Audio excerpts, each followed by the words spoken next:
มีแต่ว่าหักแพงกันไว้ได้เจ้าก็เอาลูกเพิ่นมาได้เห็นได้ถึงว่าอายุหลายก็ย่าแล้วเพิ่นเป็นเมียเนาะบ่แล้วบ่ได้ตั้งใจสิเอามาเพิ่นมาอยู่นำแม่นบ่อย่าไปเว้าเช่นเนาะเสียใจนะฮะไปเว้าไปซั่นไหม แม่นแล้วบ่ได้พร้อมว่าสิเอามือจังหวะโดดห้วยมาเล่ามันเมียหนีป้ารถโอ้ยข่อยบ่ให้ดอกข่อยรู้จักจะสิเอาค่อยให้ดอก เอ้ยเนาะก็เมียหนีป้ามาลักให้ผู้เดียวบ่ได้บ่มีผู้ยั่วอะไรมันไกลไดมันไกลได้บ่มีผู้ยั่วเจ้าไหนบ่ญาติดอกเมียนี่ปะยันแต่เมียบ่นี้คือว่าในนั้นบ่นี้เอ้ยอย่าไปเว้าแบบนั้นคนเฮาปากแข็งบ่ได้เด้เนาะอาลีนี่แหละว่าอาลีนี่แหละเมียดีแฮงสบายครับเมียนี้ได้ไผสิเฮ็ดมื้อเช้านี่เมียยังแก้วกับปูให้กินอยู่โอ้ยเฮ็ดเองแล้วแหละอยากก็เฮ็ดบ่อยากก็นอนอ้าวเราต้องอันนั้นได้มีแต่กลับขึ้นมาบ้านแล้วก็ก็ต้องฮู้จักโมเมนต์เนาะมีแต่ว่าใช้ความจำเนาะใช้ความจำจำอะไรสมัยเอาสมัยมีแต่ใช้ความจำมาซื้อพี่น้องเลยจำใดก็ได้จำนั้นคำว่าพอคนบ่จำก็คือว่าพอได้นั่นดอกคนหัก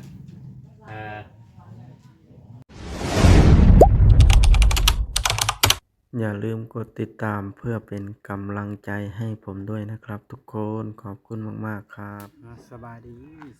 พี่น้อง FC สุขคนพี่น้องหลังจากที่เราได้สัมภาษณ์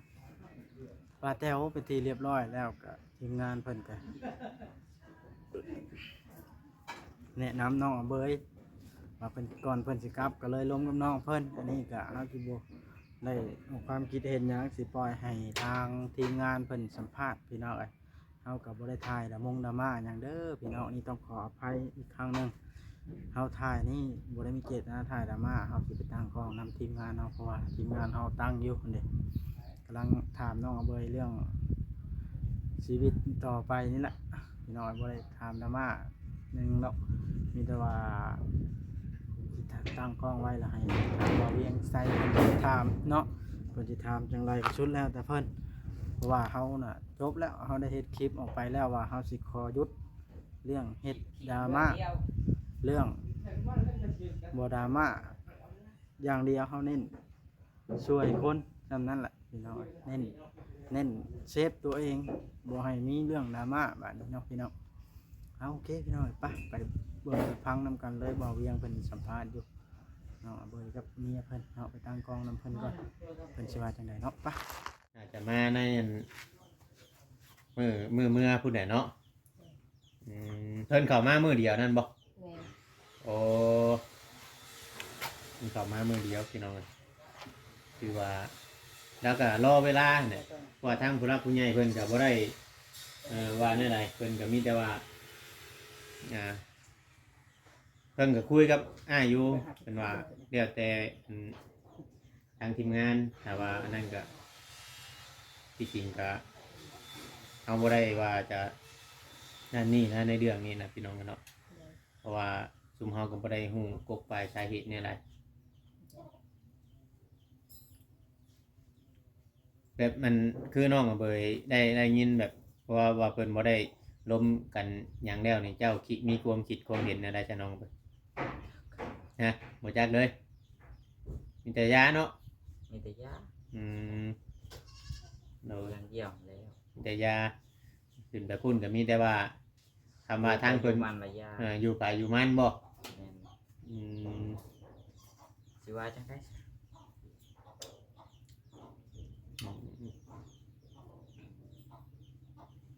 ขึ้นไปพุ่นแหละอยู่ไปอยู่มันนะครับต่างคนต่างให้เกียรติกันนั่นแหละเฮาบ่ก่อกวนกันเฮาอยู่เพื่อนไผเพื่อนมันแปลว่าบ่สร้างความเดือดร้อนให้ภายนะมันจังบ่ผิดใจกันเจ้าก็อยู่กับลูกกับเมียนั่นคือต่อไปเฮา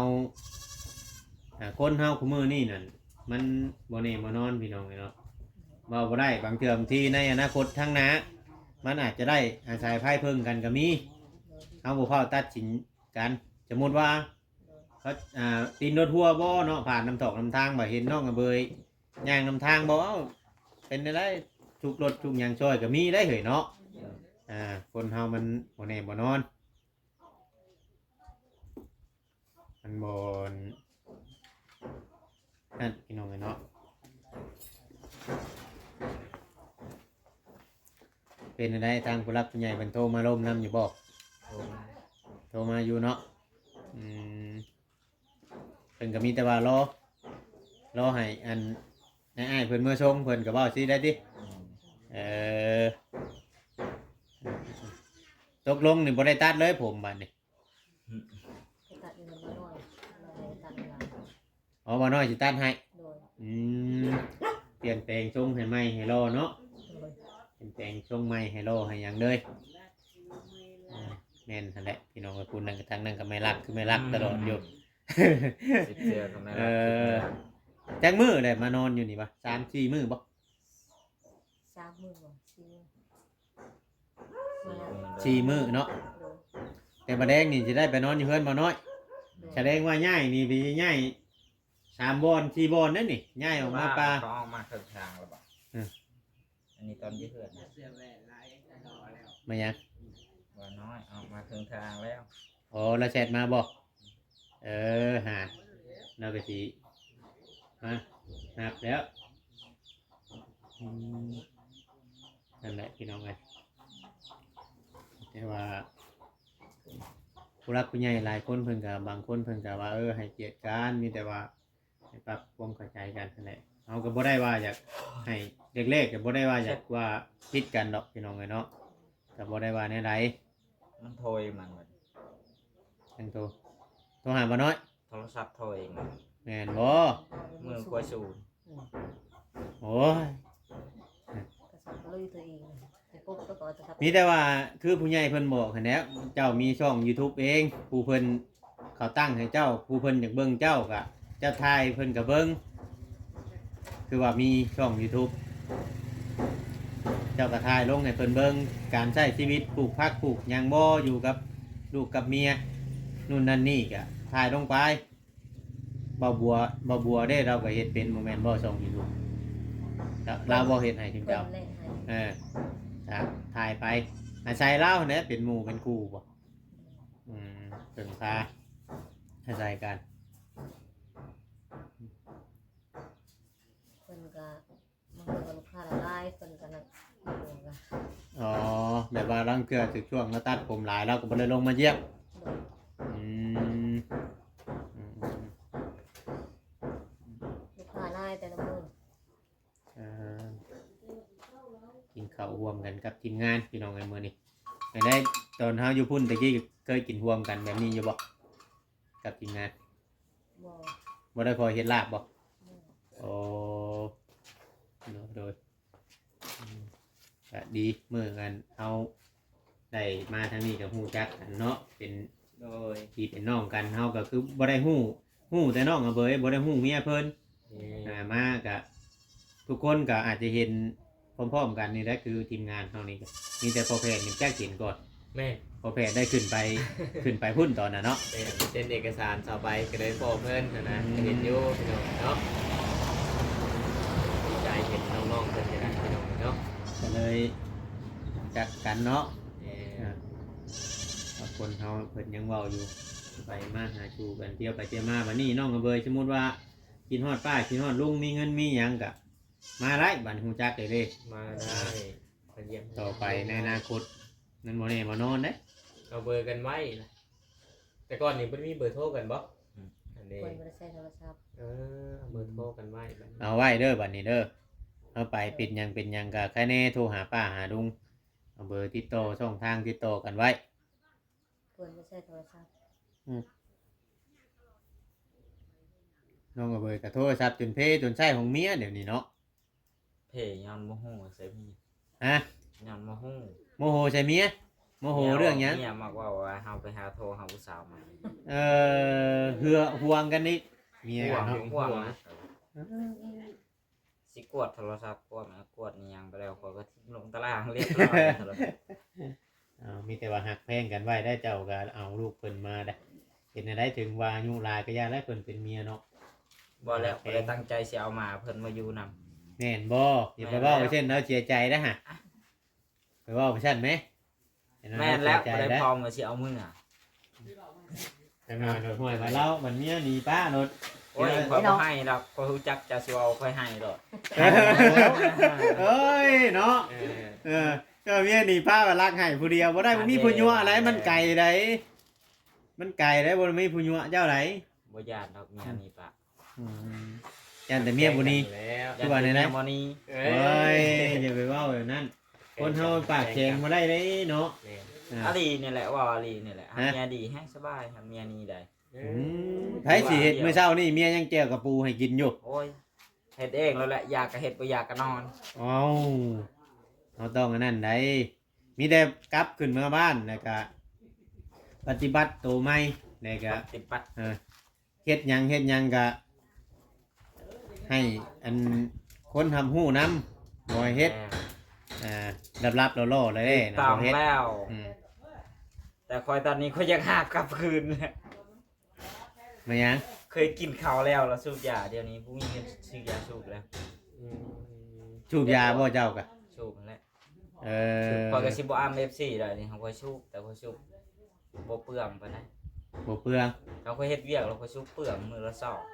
จะสูบตลอดยานี่เนาะ แม่ อืม ไม่เลิกบ่ได้เนาะ มันเลิกบ่ได้ อืมอืม เพราะว่าอยู่พุ่นนี่เห็นน้อยๆก็สูบเลยบางคนนะ คนทางบ้านเพิ่นบ่ แม่น เอออืม กินเครื่องดิบ เออ แต่ว่ามันข้าวมันหยังกินชิ้นดิบแล้วมันข้าวมันหยังนี่เลยอยากสูบยา แม่น เอ อ บ่มีตังค์จักบาทเลยใช่ใครเมียไปซื้อยาสูบกันนะ ไอ้สิซื้อช่างบ่แท้เนาะ ขายเมียไปซื้อยาสูบ ไปบอกนะน้องไปบอกแนวให้ที่หัวอะไรที่ให้อะไร เขาบ่หายดอกเขาบ่ฮู้อยู่ว่าเฮาว่าหยอก เคยเว้าอยู่บ่ เคยเว้าหั่นแหละ เว้าหยอกเนาะ แพงกัน แต่ว่าบ่เห็นหน้าเมียหน่อยหนึงก็คือว่าเล่นไปหารถเมียไปเก็บผักก็ยังเล่นไปน้ำรถกินนี่พี่น้องเอ้ย งามเบอร์ แต่ว่าเพราะว่าอันนี้พวกเฮาบ่ได้ค่อยฮู้จักกันกับเราแต่มัน อาจจะบ่มีสีสันปานใดในของในคลิปถ้าผู้ใดดึงเคยกับเพิ่นนี่บางเทื่อบางทีก็อาจสิตลกตะเล็กใส่กันอยู่กับประจักษ์เฮากับประจักษ์ แม่นเลย เนาะเพราะว่าจุ่มข่อยบ่ได้เคยดึงกับเจ้าปานใดหันนะก็ดีแล้วพี่น้องไอ้เนาะก็มีเรื่องแบบนี้มันก็มีทั้งคนฮักแล้วก็มีทั้งคนสร้างเฮาก็บ่แค่หยังในคอมเมนต์นะก็มันก็บ่เป็นหยังหรอกน้องเบยบ่ได้ว่าหยังคือเมียนี่อ่านหนังสือเป็นบ่เมียน บ่เป็นตกก็ ฮะบ่เป็นบ่เจ้าเลยกับบ่เป็น บ่เป็นคือการควายบ่รู้จักบ่เป็นเลข2บัด บ่เป็นเฮาได้โชว์ แม่นเลย เอาบัดสมมุติว่าเจ้าเด่นโทรศัพท์มันหยังแบบนี้ได้จ้ะ กดละมืดอ่ะ กดมั่วๆไปชื่อ แม่น เออคิดว่าอันคุณเจ้าฮู้จักโมเมนต์เนาะมีแต่ว่าใช้ความจำเนาะ ได้ความจำ เออเอา จำได้สำไรเอาสำนั้น มีแต่ใช้ความจำมาชื่อพี่น้องเลยจำใดก็ได้จำนั้นคำว่าพอคนบ่จำก็คือว่าพอได้นั่นดอกคนหักผู้บ่เป็นหนังสือนี่ครับบางคนนี่คือสิจำกว่าฮอดเฮา ตาเลยอันนี่ ฮะ จะตาข้าง ตาข้าง โอ้ยเบิ่งโลด เบิ่งรถด้วยตาข้างเนาะ ก็บ่ได้ พี่น้องเลยเนาะ ก็เรียกว่าเบิ่งมักข่อยซะเด้ มันกลายบ่มักแล้วกับเจ้าน่ะจนได้เอากันแต่ยังคิดว่าบ่มักอยู่ฉันเราบ่ลงมาล็อกก็แต่เชตะมวกกูแม่นบอกไกลๆหนึงดิ บักไก่หนึงเรายังมาเชนูขึ้นไปยุดชุมอีก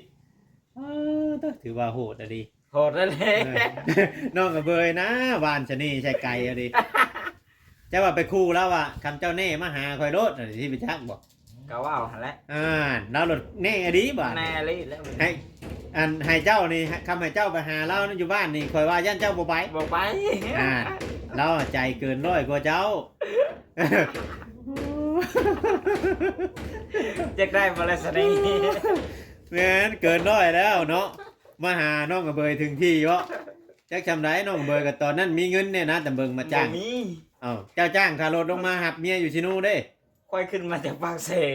อ๋อตอนว่าบ่น้อยจะเอาลงไปเป็นช่างซ่อมรถนั่นบ่ แม่นเลย อ๋อ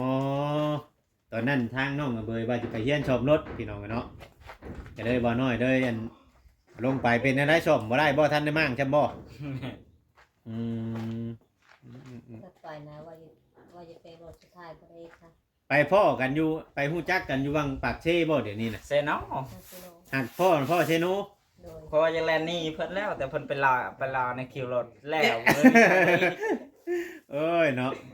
เอาไปเห็นเพชรกันแนวไรซะเจ้าเบิ่งคลิปบ่ บ่แล้วเพิ่นโทรหาข่อยตำบิดตำหมอแต่ข่อย เจ้าฮู้จักแนวไรเอ้า จักแล้วจากเพิ่นเห็นใน TikTok งั้นจักแน่เห็นในไสแหละ บ่เออหลักขามโลกออนไลน์อะดีแท้อันนี้เนาะ รักคำลงอัน พี่น้องเอ้ยเนาะก็สิประมาณนี้แหละคืออ้ายบอกอันแหละเนาะมีแต่ว่ากลับไปแล้วก็เฮาก็ปฏิบัติตนโตให้ดีให้มันเข้ากับในหมู่บ้านกับสังคมในบ้านหัน ในทางผู้รักผู้ใหญ่บ้านเพิ่นน่ะสิโอพรมหรือว่าแนวใดก็สุดแล้วแต่เพิ่นคือทางเฮานี่ก็ยูทูบเบอร์เนาะก็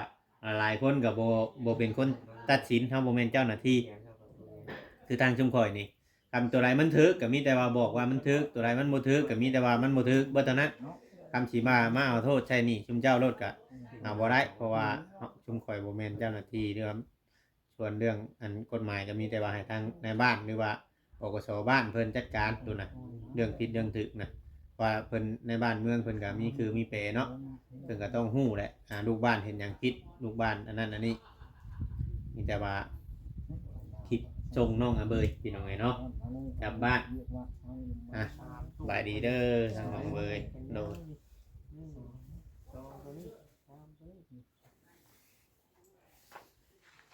เอ้าบ่เวียงจบคลิปกับบ่เอิ้นกันมาเอาโทรศัพท์อันนี้โอ้ยจะคอยละอุตส่าห์นั่งอยู่นอกยังบ่ทันได้ฮู้เรื่องหยังว่าจบคลิป